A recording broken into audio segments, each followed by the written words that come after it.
Hello, and welcome back to Baby Elias's stories. We now return to Blade Runner 4, I and Talon, by K.W. Jeter. Chapter 2. Christ! Look at this place! The squad captain shook his head in disgust. How could anybody work in conditions like this? Iris stood in the doorway of the office, watching her boss. Meyer was head of the LAPD's entire Blade Runner division, shuffled down through the tides of old paper and strata of various crap in the too small room. Dust sifted down from the ceiling, a darkly beamed and faceted space somewhere above the open-topped walls, like the beginnings, the first tiny specks of some pollution-grade snow flurry. The captain's revulsion was evident in the way he hunched his narrow shoulders and kept his arms tight against his ribs, as though he could prevent the contamination of decay and slow withering from touching him. Hopeless, thought Iris. Give it up. She spoke aloud. You owe me money. She leaned against the side of the doorway. There was a double bounty on that last one. Meyer ignored her. A stack of yellowing newspapers, true antiques from vanished days of general literacy, toppled with a kick from his mirror-polished shoe. Beats me how Bryant could have put up with it. I mean, look at this junk. It wasn't an order, but Iris did it anyway. She followed her boss into his predecessor's office and its shadowy pools of dim light, away from the greater darkness surrounding it. Myers's words were still echoing somewhere out there. In the lofty caverns of the empty police station, rat-like pigeons cooed from their droppings, whitened perches, then settled back down like blinking old women in rags. Iris picked up a lamp, fallen onto its side on the desk. The piece might have been worth something, if anybody still cared about things as old as that. In L.A., nobody did. Just yesterday was already too old, broken and forgotten. She held the lamp higher, studying the little photographic scenes imprinted on its parchment shade. Hunting scenes, grinning buanas posing with their massively calibered rifles beside the corpses of real elephants and water buffalo. If there was a real elephant left anywhere in the world, it wouldn't have been on the African plains, but dully anesthetized in some dingy holding cage right here in LA's own animal trading souk. Things like that were too valuable to be left wandering around. That was why they were all dead by now. She reached with her other hand under the table and found a small button. Low wattage light seeped out of the bulb, transforming the monochrome pictures as though with the dim sunshine of other days. It wasn't likely that any of the pictures could have been of Bryant himself, even as a young man. Maybe they were family mementos, images of his grandfather, or even farther back, a long line of gun-toting men with bad smiles, who had the knack of making wild, escaping things fall down and be dead. Other, smaller but brighter lights cast their shifting glow around the office, from below Iris's knees. A troop of scanatorial autonoms, little more than lenses and caterpillar treads and tiny claw-tipped grappling pincers had filled into the office as well. Each one had the insignia of the LAPD's Data Preservation Unit stenciled on its cylindrical power source. One of the scanners crawled rat-like over the toe of Iris's boot as it seized an empty, square-sided Scotch bottle and turned its lens upon the faded label. A bright red line swiftly read down the words and a sepia image of some vanished Highland glen, and that data had been transmitted and dumped to some catch-all file in the cellars of the new police station, along with every other scrap of information left behind in the office. None of it meant anything. Not now. Lists of escaped replicants that had been hunted down long ago, procedural memoranda, junk food wrappers with built-in flash heating elements, blackmail dirt for pressuring retired, meaning burnt-out cops, into picking up the gun again. Cryptic notes that Bryant had written to himself back when he'd been heading the Blade Runner division. One of those, a sticky-backed yellow square, was stuck to the mouth of the empty bottle. Iris idly reached down and plucked it like a minimalist blossom between her thumb and forefinger. Straightening up again, she kicked the little scanner away. The machine and the bottle flew together and smashed against the nearest wall. From out of the shards of glass, the scanner crawled, looking for more things to read and file away.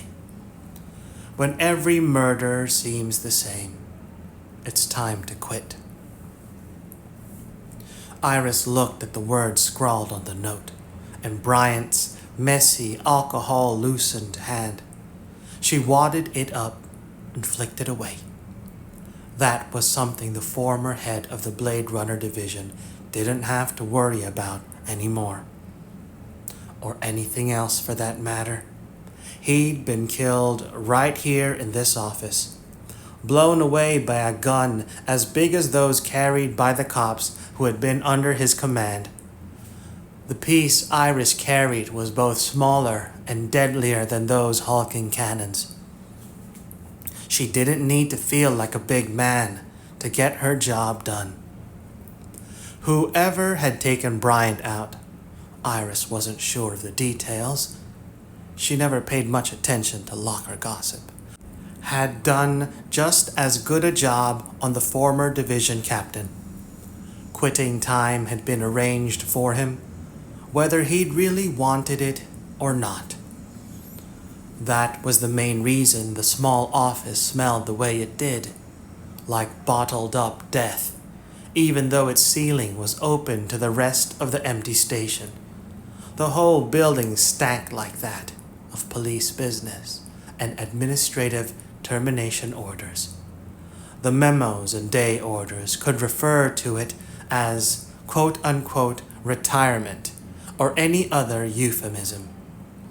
It still meant the same thing, and which also meant that the smell of a top cop's death wasn't going to fade away either, or any of the other indicators left behind.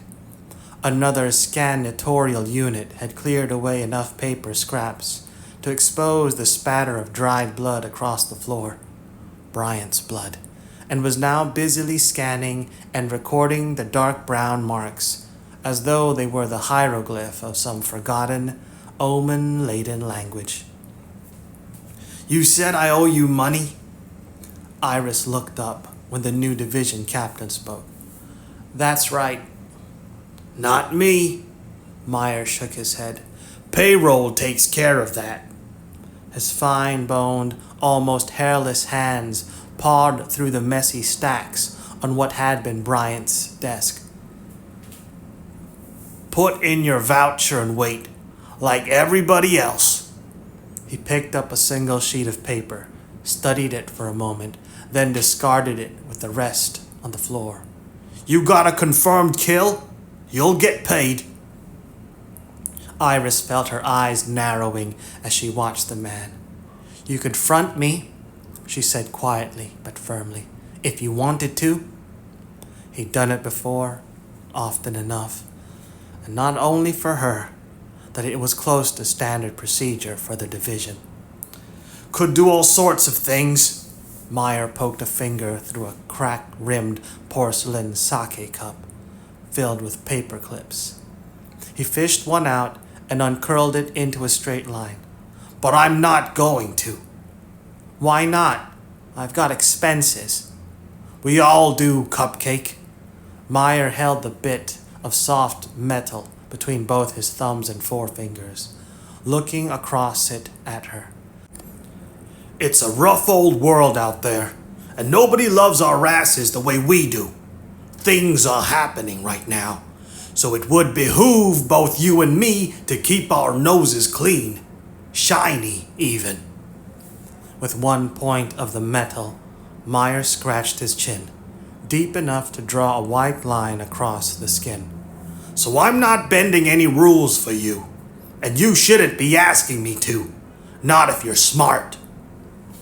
That worried her.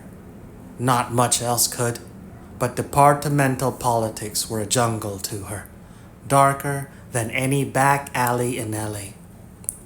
"What do you mean? What's going on?" Meyer regarded her skeptically. "You haven't heard?" "Come on. You know I don't listen to this kind of stuff. I got better things to do, like my job, for one." "Yeah, well, your job is what it's about. Your job and mine." Meyer righted the swivel chair from behind the desk and sat down in it. "I feel," he said, "like I should offer you a drink or something." He laid his hands flat on the desk blotter, with its overlapping ring marks left by all the glasses that had been sat on it, like the ghost residues of the bottle's brown contents. "That's what Bryant always did when he was telling one of his crew some kind of bad news. Just an excuse to have one himself. The poor old lush." Screw Bryant. The dead didn't interest her. Not if they weren't one of her income sources. Something's going on with the division, right? What is it? "Big reorganization coming down," said Meyer. "All through the department. Not just our little Blade Runner division, but top to bottom, through the entire LAPD. He leaned back in Bryant's old chair, hands folded across the vest buttons of his Brooks Bros suit. "Think ants in a jar. Then think about somebody picking up that jar and shaking it. Shaking it good. So when the jar gets set back down, the ants are tearing at each other." Meyer nodded slowly. "That's what it's going to be like, all over the new headquarters." She'd seen ants. They were one of the survivor species, like rats and cockroaches and pigeons, that went on living and crawling around no matter how bad conditions got. And like human beings. "What brought this on?" "Who knows?" Meyer shrugged. "For this town, money problems are like the rain. They come in and kick your ass on a regular basis. And if you spend too much time looking up and wondering where it's coming from, you'll drown. Probably the last revenue bond issue tanked. Let's face it, there are 20 different languages spoken in LA. And half the population are monoglots.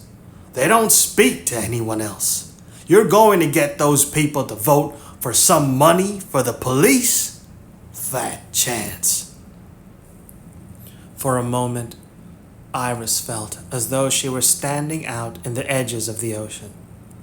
The one she remembered from when she was a child, and the tide was sucking at her skinny kid legs as it receded and exposed the sharp rocks hiding below the waves. Then she realized it was the Scanator units going about their business. The tiny machines scurrying about and dragging out of the office the paper they had already recorded and filed away. A bigger deaning module would come by later and sweep up and incinerate the hard copy pieces of the late Captain Bryant's existence. In the meantime, the edges of the battered furniture and the corners of the room were gradually becoming visible. "What about the UN?" Iris tilted her head, indicating the world outside, the empty building. "I thought we got some kind of peacekeeping grant from them, this being the front line and all." She didn't have to say what the front was up against, what war was going on. The whole reason that the LAPD even had a Blade Runner division was because this was where the escaped replicants came, their birthplace. Isn't that worth something to them? Yeah, it's worth something. It's worth taking over. That's what it's worth. Pure power grab time. The expression on Meyer's boyish face turned sour and cynical, making him look like a life-embittered old man. What I hear, and I've got pretty good sources right in the Secretary General's office, is that the UN's immigration program is majorly screwed. They're not getting the outgo-exit numbers they need. Immigrant recruitment's creeping along at the 1 to 2% level. Doesn't mean bupkis against the birth rate escalation, even in a toxic dump like this town. Still enough live births to jack up the population versus food source ratio. If things don't improve, you and me are both going to be standing on the streets in full urban combat gear, along with the regular bull cops, trying to keep the carbohydrate riots down to a low roll. A corner of his mouth twisted into an ugly partial smile. And we won't be succeeding either. Iris gave a single nod of agreement. In LA, things could get ugly or uglier in a matter of seconds, especially where food distribution was concerned. If the city's lid came off, there wouldn't be enough private security forces to keep the fortified enclaves from the torch. All of which makes a perfect opportunity, continued Meyer, for the UN's Pacific Rim Tactical Command to raise its profile just a little, especially with the local Chamber of Commerce and the various non-gilded industrial councils. They'll sell out the city government in a heartbeat rather than see their factories and primo maquiladores go up in smoke. If the UN's military wing takes over, they're not going to need a police department anymore. This place will be under direct martial law administration, tanks in the streets, curfews and no-go zones, insurrection, pre-profiling sweeps, the works. Meyer gave a non-committal shrug. Of course, that could be a good thing for the city. At least in terms of deaning this mess up, but a little hard on people like you and me. No shit, thought Iris. The fear that she didn't feel when chasing escaped replicants now assaulted her, right down in the sinews and the backs of her knees. She and Meyer and the rest of the LAPD's brass and uniformed and non-uniformed grunts alike would be more than out of their jobs. They'd be dead. Anybody doing police work in a pressure cooker like Los Angeles inevitably wound up with a list of grievances against him, grudges carried by his opposite numbers, crooks and other scum who would feel they had died and gone to heaven to have their shots at former cops without departmental protection to keep them alive. Yeah, said Meyer. That'd be one way of going. He'd read her thoughts, visible right on the page of her face. But not the only one. United Nation military types don't like to leave a lot of dangling loose ends around when they set up shop in a new territory. Too much coup potential, if you know what I mean. Disgruntled former public employees with weapons experience can be a little volatile. They try to keep it out of the media, but death squad mode is the usual agenda, and those blue-capped sons of bitches can be real efficient. Peacekeepers, right? Check. And who didn't know that the dead were the most peaceful of all? It came with the cop territory. Iris sat down on the corner of the desk, feeling cold. Hey, don't worry about it. At the edge of her vision, Myers' sickly smile floated. You'll be okay. You and me both. He leaned forward and patted her with deserved familiarity on the thinly padded jut of her hip. Trust me on this one. How do you figure? Neither his words or his touch had made her feel any better so far. As I said, Myers' hand lingered a moment before drawing away. Reorganization. The whole LAPD is going to get leaner and meaner. Do more with less.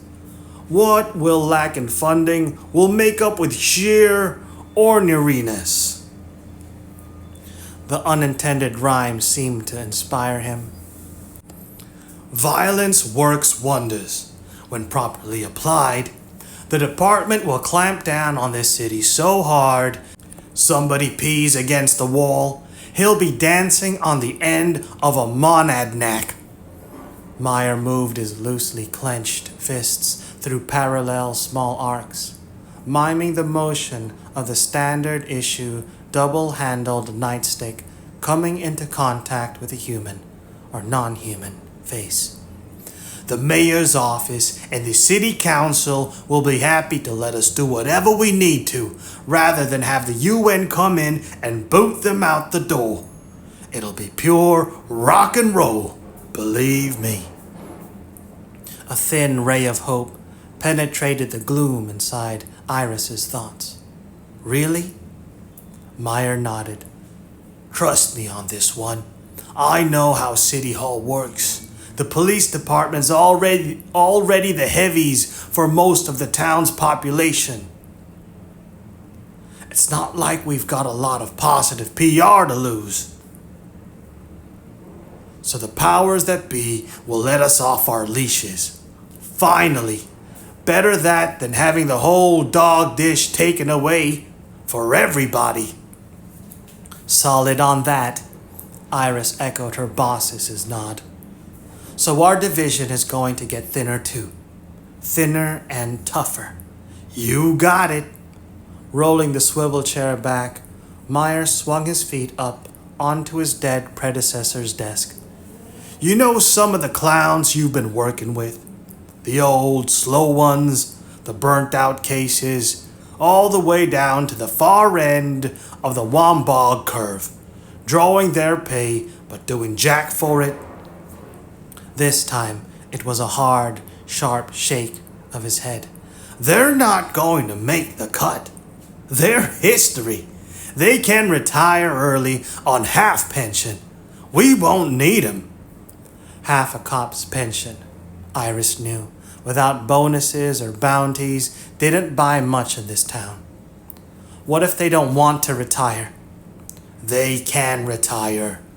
Meyer's voice went soft and ominous. Or they can be retired. Comprende? She understood. The slang term for killing replicants could be stretched to cover humans as well, especially the ones who were supposed to be the killers, if they still had the guts for their job. Who decides? Her words came out slowly. Who makes the cut? And who doesn't? That's up to you. What? You and every other Blade Runner in this division. Meyer reached forward and knocked a speck of dust from his glossily polished shoes. Let's just call it performance review, okay? Meaning that you're going to be watched pretty damn close. Just during this little reorganization period. What the hell for? Iris's temper flared, extinguishing whatever was left of the apprehension she'd felt earlier. You know what kind of work I do, what I can do, that the others can't even come close to. I'm the best you've got in this division. Sweetheart, I know that. You know that. Meyer spoke with elaborate patience.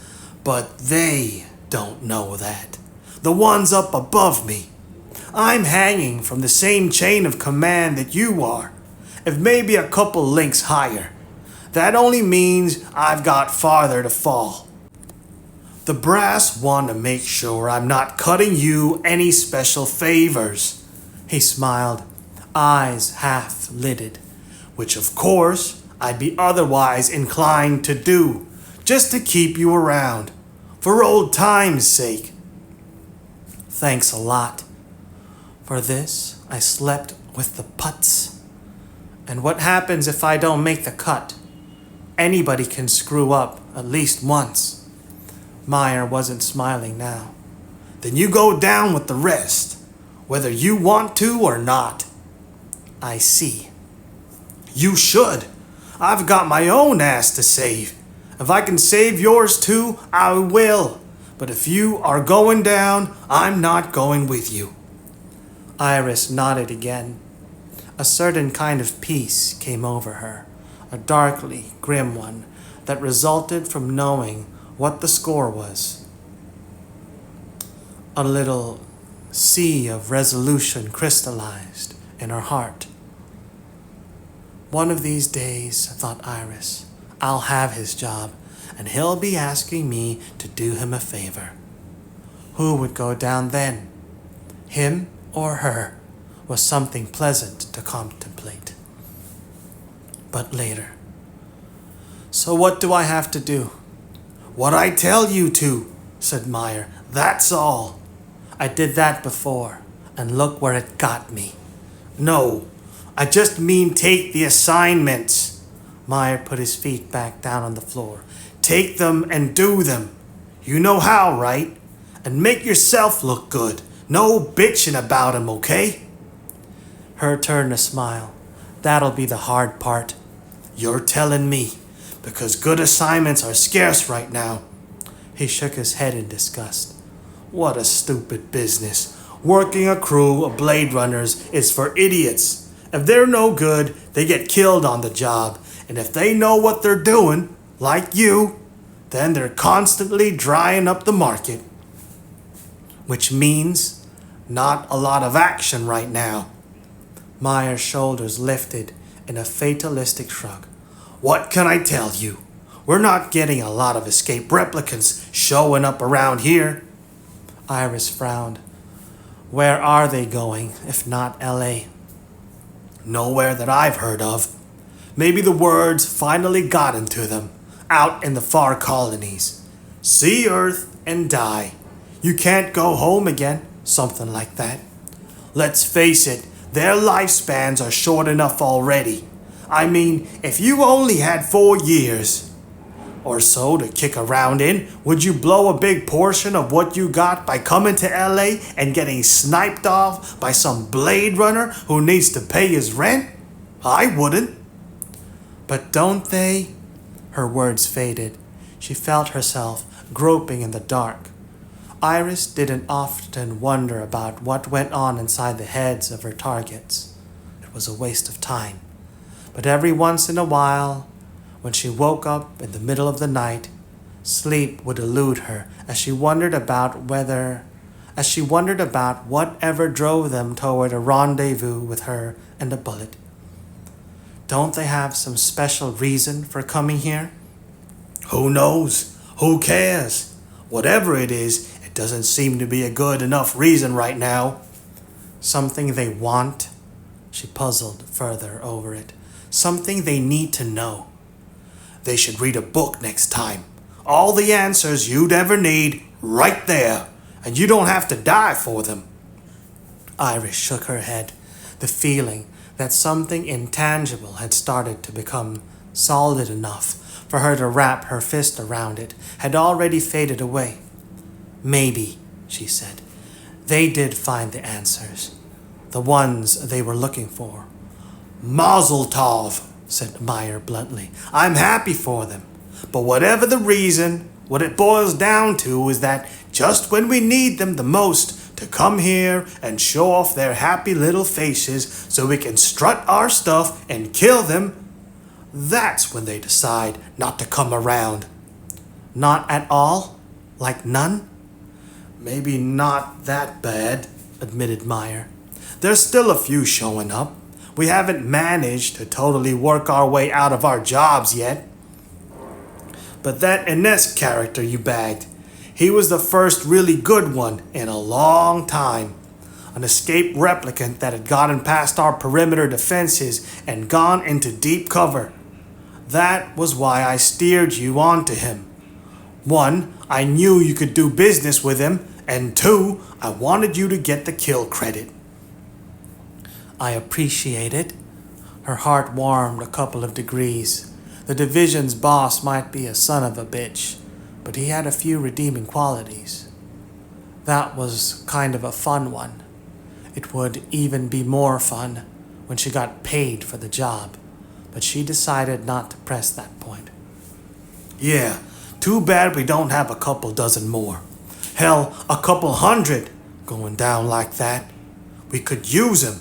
If we're going to make a case for keeping our departmental funding up to a decent level, plus, you know the way the universe works. A brooding resentment showed in Meyer's narrow face, as though he'd seen God personally kill his puppy. We go through a dry spell, and our budget gets slashed to the bone. I'll be trying to run this division out of my hat with my best runners gone. And that's when the reps will start showing up. I swear they will. It'd be just like the bastards. Iris regarded him with amusement. Maybe that's the answer they found out. The best way to yank your chain. Typical, said Meyer. His disgust was genuine and unfeigned. It goes to show that replicants really do lack the empathic function. That's what distinguishes them from us humans. If they had any concern for others at all, they damn well would show up here and get themselves killed. Hard times for Blade Runners otherwise. I mean, look at this place. You think I'd be cleaning this dump and setting up shop in it if I had a choice? But it's a quarter of the budget allotment that my corner window office in the new police building went for. So I'm making the sacrifice. Cutting right down to the bone, Iris. To the bone! She'd been wondering why he'd told her to meet him here, in the old and otherwise abandoned facility, rather than the shiny new LAPD headquarters. Plus, she knew he had a natural aversion to the place where a former division captain had bid it. That death smell wasn't only a matter of molecules drifting in the air, ready to be inhaled. It seeped out of the dingy, ill-lit corners and yellowing stacks of paper, right into one's soul. Another of the scannatorial units crawled across the toe of Iris's boot, carrying an outdated departmental memo about ammunition expenditures to the incinerator prep pile beyond the door. All the time the humans in the room had been bitching and moaning. The swarm of small machines had been swiftly and efficiently going about their business. The stacks and tides of old paper had already been considerably diminished, like a dry, dead sea being drained away. That was, Iris supposed, what made them better than both humans and replicants. They don't, she thought, bitch about their lot in life. Go to the ant, thou sluggard. She spoke her next thoughts aloud. Consider her ways. What? Meyer had pulled one of the desk drawers all the way out and had been dumping its contents into an empty cardboard box. He looked up at her in puzzlement. Nothing. She didn't know what she had been quoting from either. The disconnected scrap of memory faded away. Look, said Iris, I don't care about the quantity or quality of the jobs out on the street. You want me to kick ass? I'll kick ass. That's what I do. Just give me what you got. All right. Meyer slid the empty drawer back into the desk. But you might think it's a bit out of your line. He rummaged in his jacket's inside pocket and drew out a couple of folded sheets of paper. Here you go. What the hell's this? The top sheet wasn't the usual rep hunting data. The only name given was Scrappy.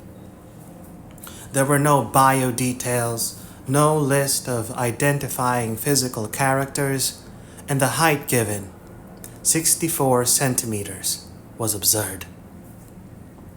She'd blown away some small-statured replicants in her time, usually female ones, but nothing so tiny as to be in the 2-foot-tall range.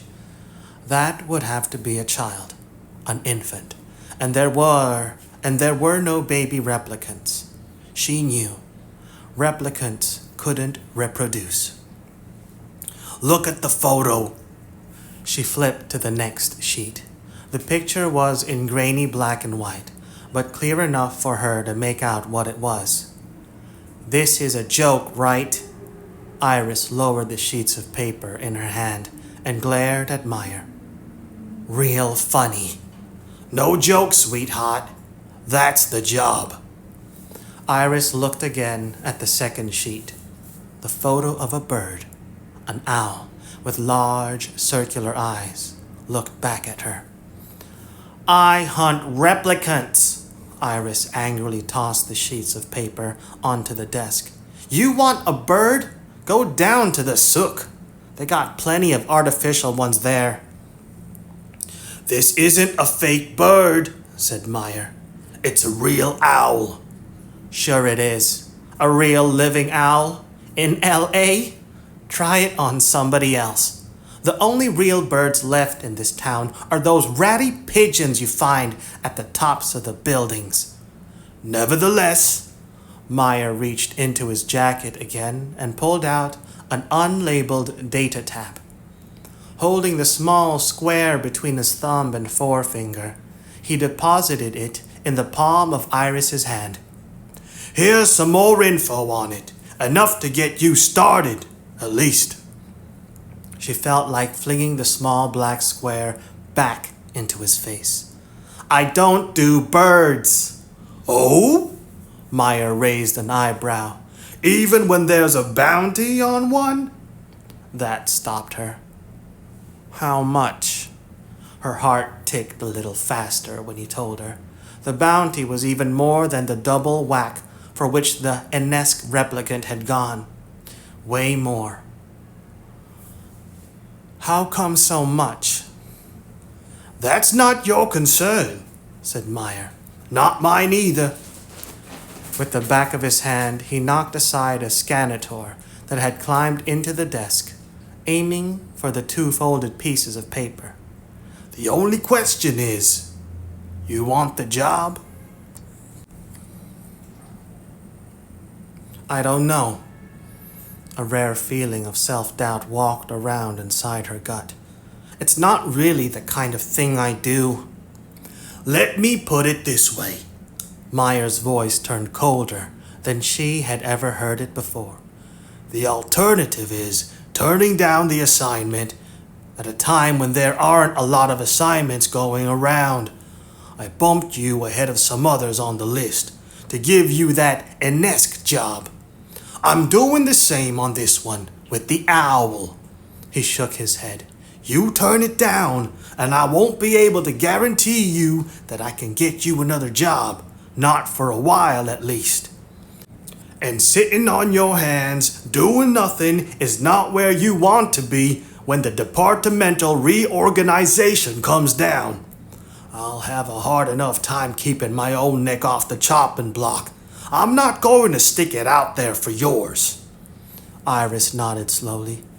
She'd never had any illusions about the nature of the relationship between the two of them. That's the way it is, huh? You got it, sweetheart. She closed her fist around the black square. I'll take it.